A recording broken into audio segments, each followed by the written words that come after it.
कृष्णा नामक व्यक्ति रहता था। हर रोज वह दूध से घी बनाया करता था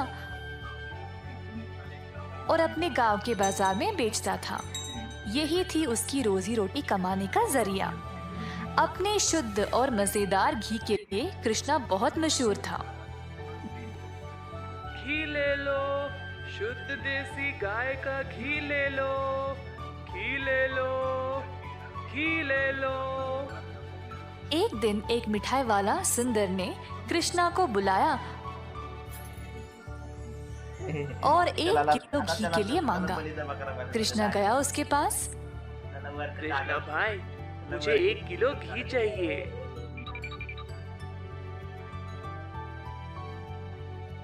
कृष्णा घी को तोलने लगा। जब सुंदर ने देखा कि घी कितना शुद्ध था, तो वह अपने आप को रोक ही नहीं पाया। सुंदर ने और घी लेने का निर्णय लिया। रुको कृष्णा, मुझे तुम 1 नहीं 2 किलो घी दे देना। पता नहीं बाद में बचेगा या नहीं। तुम्हारा घी सबसे शुद्ध है और मुझे स्वादिष्ट मिठाई बनाने में मदद करता है। ओ बढ़िया जी, धन्यवाद सुंदर साहब। ये लो आपके 2 किलो घी। सुंदर ने खुशी से घी लिया और फिर दोनों अपने अपने रास्ते चले गए। जैसे कृष्णा चलता गया, गांव के लोग उसको एक एक करके घी खरीदने बुला रहे थे। दोपहर तक सारी घी बिक चुकी थी, क्योंकि वो घी था ही इतना स्वादिष्ट। अपनी कमाई लेकर कृष्णा अपने भाई कुशल के पास दूध खरीदने गया, ताकि वह अगले दिन के लिए और घी बना सके।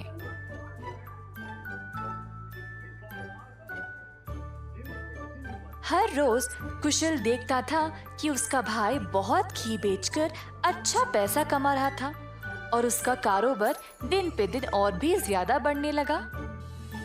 भाई, मुझे 5 लीटर दूध चाहिए घी बनाने के लिए। ओह, अभी तो मेरे पास नहीं है 5 लीटर। क्यों ना तुम शाम को आ जाओ, मैं तुम्हारे लिए बाजू में रखूंगा। कृष्णा के निकलने के बाद कुशल की पत्नी उसके लिए पानी लेके आई।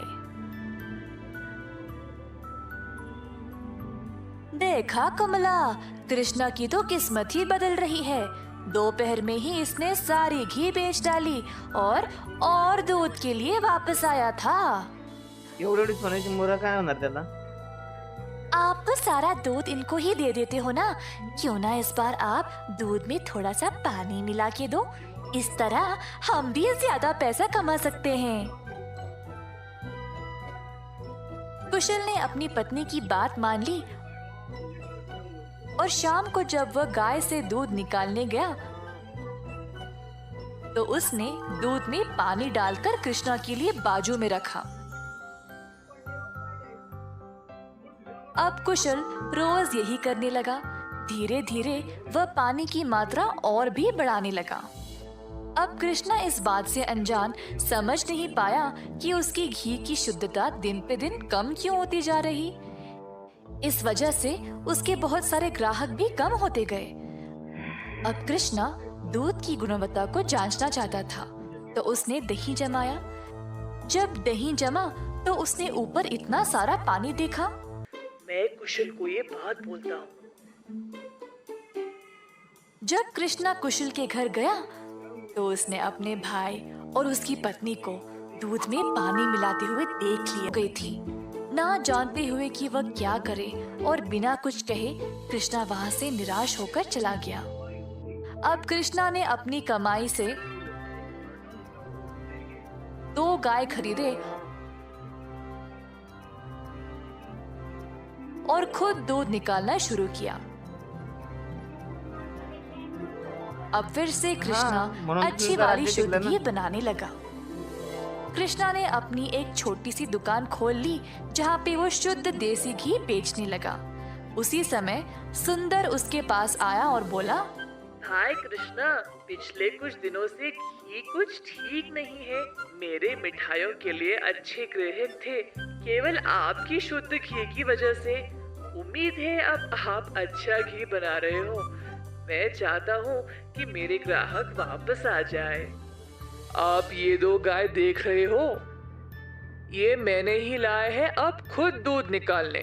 अब से मैं ही दूध निकाल रहा हूँ, तो आज से घी भी सबसे बढ़िया मिलेगी।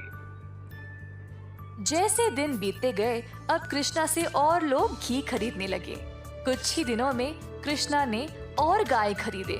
उसने कुछ नौकरों को अपनी दुकान पर काम पे भी लगाया, हाथ बटाने के लिए। अंततः कृष्णा काफी अमीर बन गया और ईमानदारी से अपना कारोबार चला रहा था। इसी दौरान कुशल, जिसने अपने ही भाई की प्रतिष्ठा को बर्बाद करने की कोशिश की, गांव में अपने मिलावटी दूध के लिए पकड़ा गया। अब कुशल दूध भी नहीं बेच पाया और जल्द नुकसान में पड़ गया। उसे समझ नहीं आया कि अब वह क्या करे। कुशल को अपनी गलती का एहसास हुआ और अपने भाई से माफी मांगने गया। उसने कृष्णा से भीख मांगी, माफी के लिए और नौकरी के लिए, ताकि वह अपने कर्जों को चुका सके।